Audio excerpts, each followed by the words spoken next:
वाठार स्टेशन कोरेगाव येथे सह्याद्री नेत्र तपासणी केंद्र अँड ऑप्टिकल्सचा शुभारंभ उत्साहात संपन्न। बातमी सुनील रासकर, संपादक क्रांती सूर्य न्यूज सातारा। कोरेगाव परिसरातील नागरिकांना दर्जेदार नेत्र तपासणी सेवा उपलब्ध करून देण्यासाठी एच.व्ही. देसाई नेत्र रुग्णालय, महमदवाडी, हडपसर, पुणे यांच्या सहकार्याने सुरू करण्यात आलेल्या सह्याद्री नेत्र तपासणी केंद्र अँड ऑप्टिकल्स या नव्या केंद्राचा शुभारंभ उत्साहपूर्ण वातावरणात संपन्न झाला। सह्याद्री नेत्र तपासणी केंद्र अँड ऑप्टिकल्सची पहिली मुख्य शाखा सातारा येथे असून दुसरी शाखा आज वाठार स्टेशन येथे सुरू करण्यात आली आहे। या केंद्राचे उद्घाटन जिल्हा परिषद सदस्य माननीय श्री अमित लक्ष्मणराव चव्हाण व माननीय सौ जयश्री राजेंद्र भोसले यांच्या प्रमुख उपस्थितीत करण्यात आले। कार्यक्रमास विविध सामाजिक, राजकीय व शैक्षणिक क्षेत्रातील मान्यवरांसह नागरिकांची मोठ्या संख्येने उपस्थिती होती। कार्यक्रमात नागरिकांना अत्याधुनिक नेत्र तपासणी सुविधा व परवडणाऱ्या दरात ऑप्टिकल सेवा देण्याचा संकल्प व्यक्त करण्यात आला। कार्यक्रमाचे आभार डॉक्टर राजूखान सय्यद यांनी मानले। त्रिपळवाडू या ठिकाणी उद्घाटन होत आहे।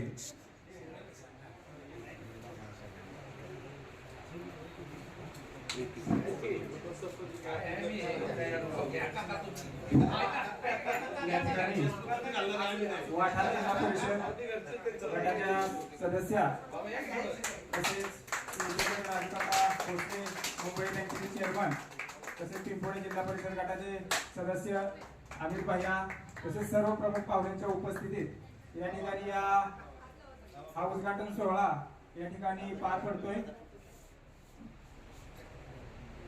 खरं तर सांगायचं म्हटलं तर दहेगावातील एक तरुण काही वर्ष या कार्यक्रमाला उपस्थित असलेल्या जिल्हा परिषदेतील आमच्या सहकारी जयश्रीताई भोसले, सह्याद्री सहकारी बँकेचे चेअरमन रामबाबा चव्हाण, या ठिकाणी उपस्थित असलेले पंचायत समिती सदस्य आकाश सोळसकर, निलेशजी जगदाळे आणि आमच्या भोलटेताई अनिता भोलटेताई, त्याचबरोबर या गावचे प्रथम नागरिक सरपंच चव्हाणताई, दहेगावचे सरपंच आमचे रणजित चव्हाण, प्रातिनिधिक स्वरूपामध्ये सरपंचांचे नाव घेतले, सर्व आपल्या आजूबाजूच्या गावातील सर्व प्रमुख मंडळी या ठिकाणी आज उपस्थित आहेत। आज या केंद्राच्या उद्घाटन प्रसंगी अतिशय म्हणजे एक गावकरी म्हणून सुद्धा फार आम्हाला अभिमान आहे की राजूखान सय्यद यांची ही तिसरी शाखा या ठिकाणी आज त्याचं उद्घाटन होत आहे। लेंके साहेबांनी या ठिकाणी उल्लेख केला की कशा पद्धतीनं आपलं त्यांनी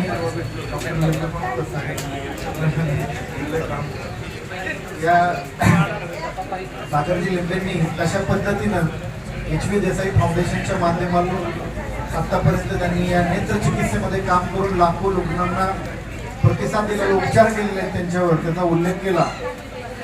मी एवढंच सांगेन की त्यांचं काम इथं तर आहेच, परंतु इतकं दूरदूरवर आहे।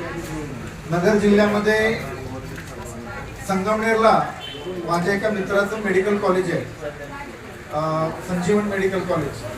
एक दिवस मला मुंबईमध्ये भेटलेला असताना तोपर्यंत मला माहीत नव्हतं संगमनेरमध्ये सुद्धा यांचं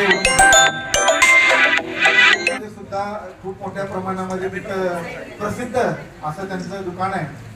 आणि मला फार अभिमान वाटला की आपली माणसं इतक्या दूरदूरपर्यंत।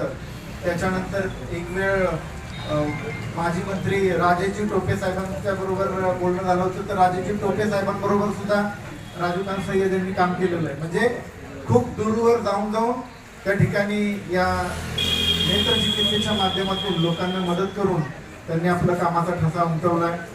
आताच आपल्याला माहिती आहे की सातारची त्यांची शाखा कशा पद्धतीने काम करते आणि हे सगळं करत असताना याच्या माध्यमातून त्यांनी आपला कुटुंब सुद्धा अतिशय चांगल्या पद्धतीनं सुसंस्कृत केलेलं आहे, सुशिक्षित केलेलं आहे। त्यांची मुलं आज या ठिकाणी डॉक्टर म्हणजे मेडिकल फील्डमध्ये मोठ्या पद्धतीनं त्यांनी शिक्षण घेतलेलं आहे आणि हे एक सगळ्यांना आम्हाला अभिमानास्पद गोष्ट आहे। आणि विशेष अभिमान आहे की आज एवढं सगळं करत असताना, बाहेर यश मिळत असताना सुद्धा परत आपल्या भागातील लोकांसाठी, आपल्या गावातील लोकांसाठी, आपल्या पंचक्रोशीतील लोकांसाठी ही सुविधा सहजगत्या मिळावी म्हणून या ठिकाणी परत ते वाठार स्टेशन या ठिकाणी येऊन आज हे केंद्र त्यांनी चालू केलेलं आहे। या केंद्राच्या माध्यमातून आपल्या या समस्त वाटार पंचक्रोशीतील सर्व गावातील सर्व लोकांना त्याचा फायदा निश्चित होणार आहे येणाऱ्या काळामध्ये. त्यांनी ह्या केलेल्या उपक्रमास मी मनपूर्वक शुभेच्छा देतो. या केंद्राची भरभराट व्हावी आणि अतिशय सुसज्जता त्याला लावावी. त्याच्या माध्यमातून जास्तीत जास्त लोकांना त्याचा फायदा मिळावा, त्यांची आतुरती सेवा घडावी अशा शुभकामना देतो. त्यांच्या या कार्यासाठी ज्या ठिकाणी म्हणून कुठे त्यांना आमच्या मदतीची आवश्यकता असेल आम्ही त्यासाठी तत्पर असू एवढा या ठिकाणी शब्द देतो. आणि परत एकदा तुम्हा सर्वांना आणि सय्यद कुटुंबियांना शुभेच्छा देतो आणि थांबतो. जय हिंद, जय महाराष्ट्र. आज सह्याद्री ऑप्टिकल्सच्या उद्घाटनाच्या निमित्तानं या ठिकाणी उपस्थित असलेले या विभागाच्या जिल्हा परिषद सदस्य आदरणीय जयश्रीताई, आमच्या पिंपोळा विभागाचे जिल्हा परिषदेचे सदस्य अमित चव्हाण साहेब, पंचायत समिती सदस्य निलेश जगदाळे, दुसरे आपले आमच्या पंचायत समितीचे सदस्य आणि आमचे मित्र आकाशजी सोळसकर, या गावच्या सरपंच सीमाताई, पिंपोळे गावच्या सरपंच डॉक्टर दीपिकाताई, या ज्यांच्या माध्यमातून हे सेंटर चालवलं जाते ते आमचे मित्र सागरजी लेंबे आणि राजूभैया सय्यद, आणि उपस्थित या विभागातून आलेले सर्व प्रमुख सर्वांनी या ठिकाणी मी शुभेच्छा. आपण पाहतात क्रांती सूर्य न्यूज सातारा. आमच्या चॅनलला लाईक आणि सबस्क्राईब करा.